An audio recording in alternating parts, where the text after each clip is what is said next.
નમસ્કાર. સરદાર ગુર્જરી ડિજિટલમાં મહત્વના સમાચારો પર એક નજર. ભારત પાકિસ્તાન મેચનો દેશમાં અનેક સ્થળે વિરોધ.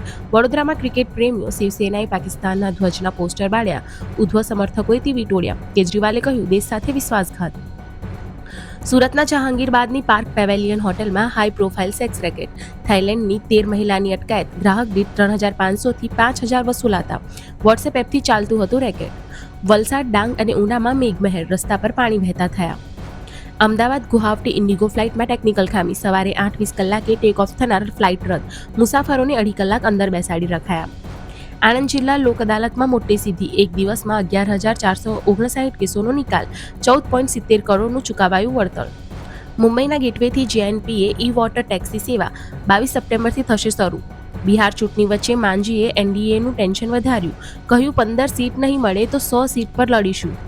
દેશનો જીડીપી ગ્રોથ ઊંચો થતાં રઘુરામ રાજન ચિંતિત. મોંઘવારી માપવાના માપદંડ સામે ઉઠાવાયા સવાલ.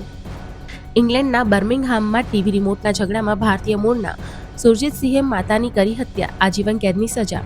વિનેશ ફોગાટ બાદ વધુ એક ભારતીય રેસલર ઓવરવેટના કારણે વર્લ્ડ ચેમ્પિયનશિપથી બહાર. 57 કિલો વજન શ્રેણીના ખેલાડી અમન સહેરાવતનું વજન નિર્ધારિત કરતા વધુ હોવાથી ડિસ્ક્વોલિફાઈડ.